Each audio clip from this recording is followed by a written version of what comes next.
when we did a little tour down there, and you could just tell coming back, she would be more of an undersized post player for her. But Katie can also step out and shoot the three-point shot. And but the biggest difference is conditioning-wise and push. She's in the best shape she's been in since we've been at Alabama, and a very, very smart player. Her and Erica are just, they're at another level as far as understanding the game of basketball and where you want to go and what you want to do. How big of an impact do you expect Kenesha to have on the team this year?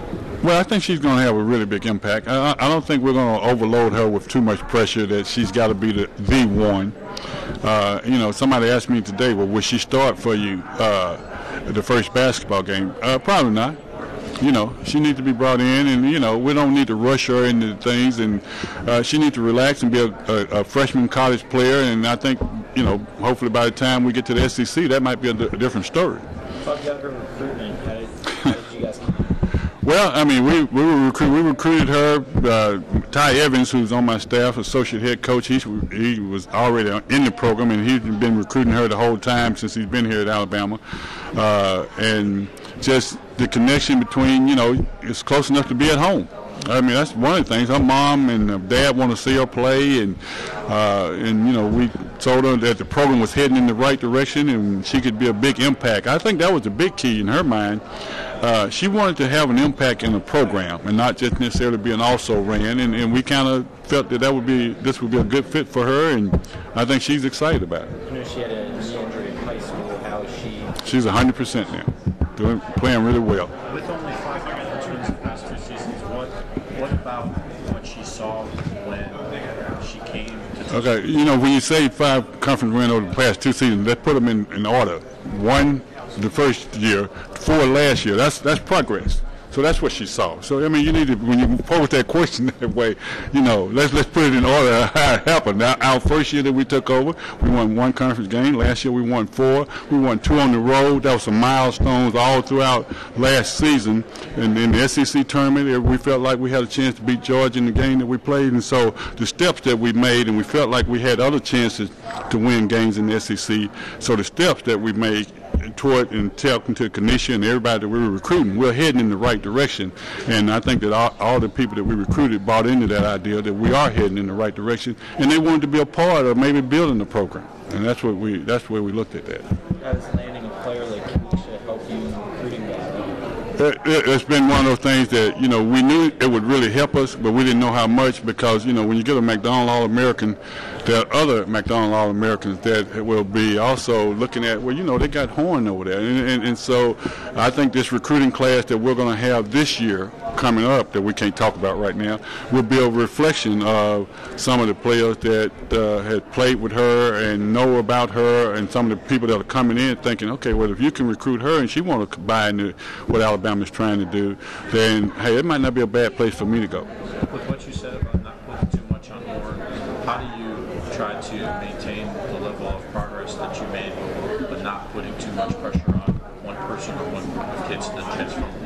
Well, I just think the team. I think she's not the only. I think if you look at our freshman class, I think that when you look at Jasmine from Memphis, I mean, she was one in the top 25 in the country too, player. And so I don't think it's one player that's making this recruiting class what it was, and I think that we're not going to put all that pressure on Kane to be the one. You got to carry the load on this team because some of the returning players were playing pretty good and they made progress, and so I think it's going to be a team effort, and we don't have to worry about just one player all of a sudden being that one that we got to count on every night. But you talk about getting your new facility renovated, what that's going to mean for not only your team recruiting, but what the fans can expect. Well, I think that what the fans can expect is an intimate setting.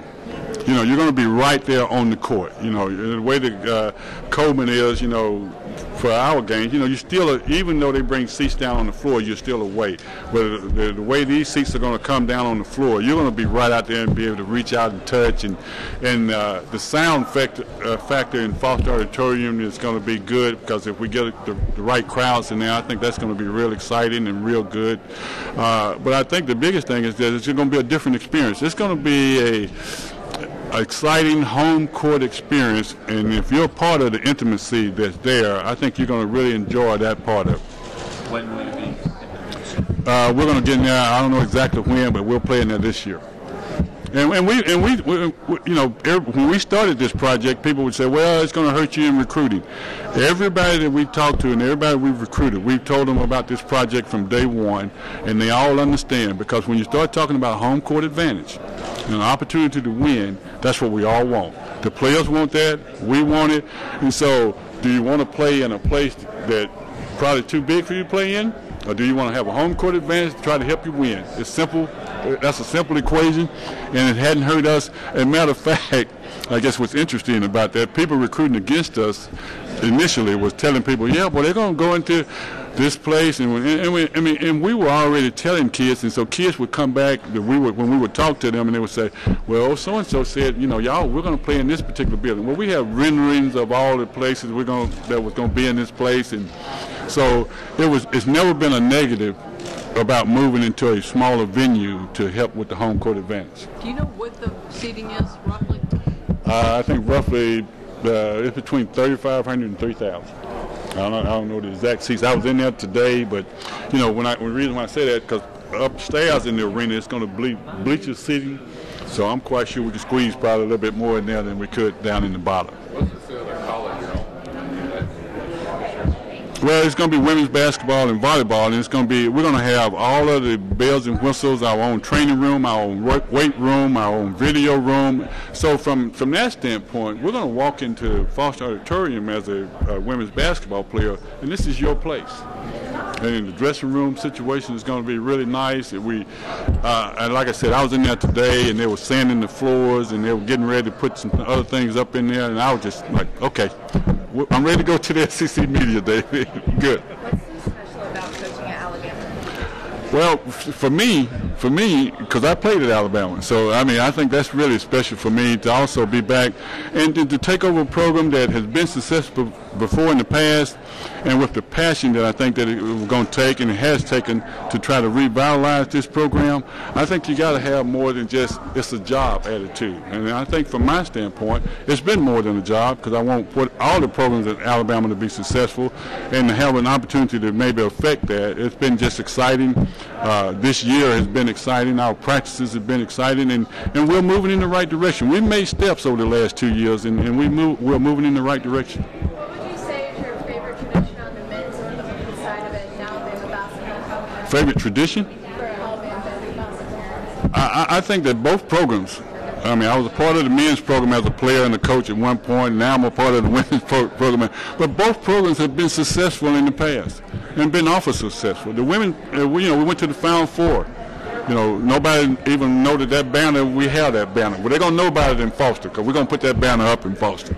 And the men's program, of course, watching it grow from being a part of the bottom. And it's kind of helped me in the coaching standpoint with the women, because when I came to Alabama as a player, the program was down. And so I know what it took to build a program from that standpoint. And so now taking over the women's program, who has struggled a little bit in the past, I also know what it's going to take to help build this program back up. And I think we're heading in the right direction.